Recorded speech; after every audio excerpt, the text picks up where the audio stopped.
is when he and his wife go to visit Mount Shasta, his wife goes off and walks, and he has a contact with a Sasquatch person, because there's definitely in Mount Shasta, Sasquatch is up there in those, that kind of mountainous forest area, and gifts him this blue skull. He literally puts it in his hand and said, I've been instructed that this is meant to come to you and that this will help you with your work for the planet Earth. And as it turns out, he cannot go through the dimensional door without having the blue skull with him. It's the blue skull that raises his frequency of energy so that he can be comfortable when he goes into this place where we go after we pass on from this planet. Mm-hmm. So that's how the blue skull comes into our story.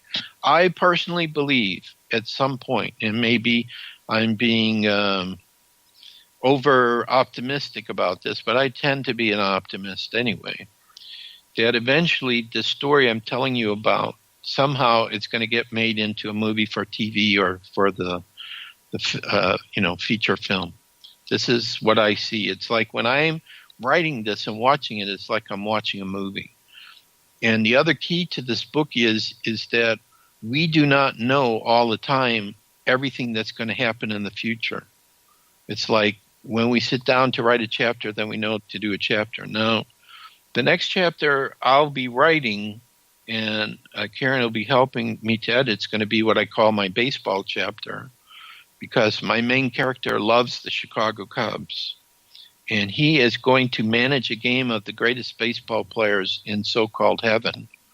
And he's also going to answer some questions which were not answered in the movie Field of Dreams. Mm-hmm. Because he's going to meet the author of the book who passed away that I got to interview before he passed away.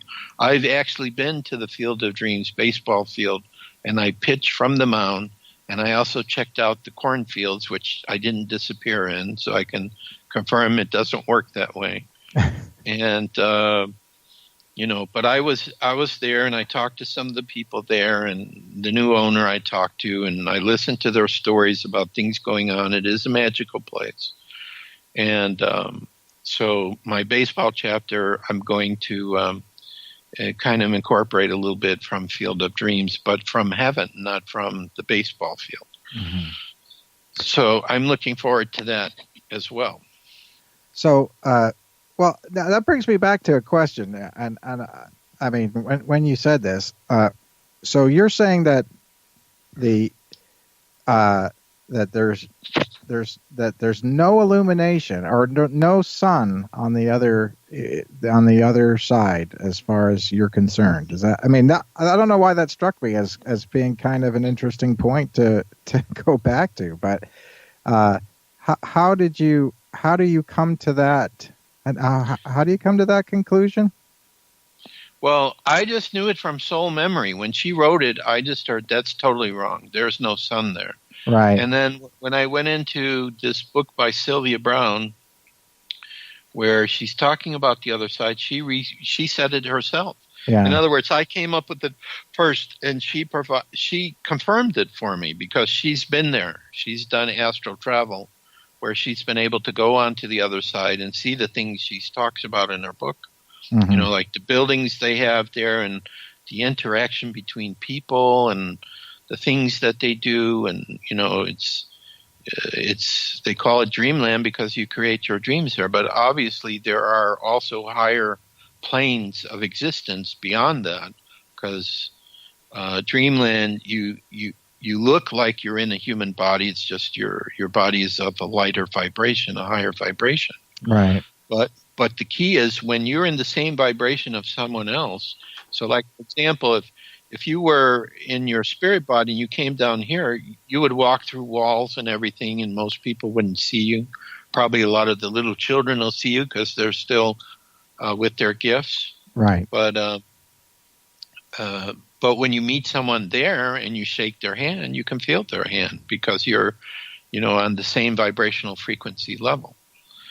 But there was one person whose book I read, and this was very interesting to me, talked about consensus heavens. And what he meant by this is when he astral projected, he was able to go onto like a certain level in heaven where people were still connected to attending a church and having sermons. And when he visited there, he had some relatives who were part of this, and they were inviting him and say, you know, like, this is the ultimate. But his spirit or his soul knew that this was a limited reality for him. Mm-hmm. And then he said, like, you know, a spirit guide or a white being, a light, showed up after that and took him into other levels. So he was saying that in the heavens, what happens is the spirits that live on the levels, they create a consensus reality, just like we're doing here. Like, let's say if we went over certain physical rules, you know, like we have to go to the bathroom. In the other side, they don't need to go to the bathroom because they don't really eat. You know, they just get energy from the molecules that are around them filled with energy of Creator. They just get the energy that way. So everything is kind of relative, according, you know, to what I read in that book anyway, what he was talking about. But it made a lot of sense to me. So right. I just think that what's happening now is there's a lot of proof and a lot of communication that's coming from you know, souls on the other side. They love us. They want us to know this isn't the end. We come here, this is like a classroom. It's a very difficult classroom. There are some very difficult lessons here. You know, it's like we don't get along with everyone. Not everyone likes us. You know, even just by the fact that I talk about all these things I'm talking about, you know, if this was a regular radio show, there would be listeners out there thinking Joshua is possessed by the devil for the things that he's talking about. But, you know, I think what's happening is we're starting to get much more proof that, you know, there is the afterlife, that spirit exists, that there's other intelligent beings on other planets, in other dimensions, in parallel universes. You know, it's like there's so many possibilities out there. Right. So this is kind of what my novel is about. I'm trying to put in there as a story, entertaining story with a lot of twists and turns, but as much as possible about the truth linked to the paranormal as it manifests on the earth and as what happens in the afterlife and the other dimensions, and to provide in the last book a possible scenario how world peace could actually happen on our planet. And I believe, and I once heard from spirits say this, you cannot imagine anything unless it already exists in some other place somewhere else. Mm-hmm. That's the only way you can imagine it. So the story, like one medium I talked to said, well, maybe the story is really, it is about you, and it's about something in the future that's going to happen to you, and you're just writing it now. Or it could be it's coming from a parallel universe, another me that's going through this. I don't know. Yeah. Well, it's very interesting that in a lot of ways, you know, the idea of the multiverse would totally fall into that. You know, where you know, in any decision that you've made, another universe basically pairs off from that the minute you say no. In other words, every time you've ever made a binary choice, one or the other, mm-hmm. basically it splits off into another universe. So. You know, and you know, there's no way of knowing that that's not accurate. I mean, I would think that would rather than believing that there's one sort of interesting evil parallel universe. I believe that there's a multitude of them. In other words, every decision of consequence has led us to this place where we are now in this universe, but at the same time where somebody has decided to do something, somebody else has decided not to do something. So it's you know that every aspect of every choice is fully developed for some purpose, and so I think you're right in a lot of ways that on another level.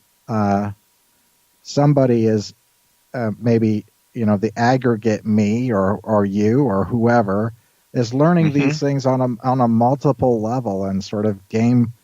It's sort of like game theory. I don't mean it like it's a game, but I mean it like, you alternately play things out so that you can come up with some kind of a lesson, we used to, the military used to do game theory. In other words, they used to game things out whenever they were talking about those different types of things to sort of figure out strategies for developing, war play and things like that. Right. Getting back for the listeners, if they might be interested in either of the two books that I mentioned, which is either Journeys of the Crystal Skull Explorers, Travelogue number 2, Search for the Blue Skull in Peru, or the novel, which I didn't give the name, which is called Journey into the Unknown and Back Again, book number 1, that was released in January. They can find this again on the website that I gave, cse.crystalskullexplorers.com. There is a shop menu on our website. If you go there, then you'll see we have those two books listed. There's a book on Atlantis that I made an agreement with the publisher to give to people through us a discount that is supposed to be based on records that were found in a stone structure sticking out of, I think it was in the Bahama Islands or something like that, in the late 1800s. It was written in Atlantean, and there was some person who was part of a secret society knew Atlantean that translated it into English. So it gives a really powerful story about what life was like in Atlantis. It's the best, clearest story I've ever found, and I call it a story. It's probably not a story. It's probably, records that were written of the history of Atlantis when it was in total peace, when religion and science worked together, and one of their key philosophy is, in order for something to manifest on the earth, it has to manifest in the thought of your mind first, and then eventually it comes down into the physical reality. So, any chair we're sitting on or table that we eat at or a computer that we work with, it was at one point it was an idea of someone. It didn't exist, and they brought it into physical reality. So we have that book. There's a Sasquatch book there also. There's a book on Mexico. We took a trip to Mexico. So we have some different books. We have some of the crystals, the skulls there on the shop page. So also on the website, too, people can find our free ebook, which is almost 100 pages about crystal skulls. And we also have a free newsletter that people can sign up. So we have a lot of goodies on the website, cse.crystalskullexplorers.com. Or, if people are interested in any of the things that we've been talking about so far, they can certainly email me at crystalskullexplorers@gmail.com. Well, that's a really good place to take our break now. So what I'm going to do, Josh, if you want to continue on with me, because I'd really like to talk to you about Sasquatch later, is I'm just going to play about 5 minutes worth of music here real quick, and then we'll be back. So I can keep going. Okay, all right, sir.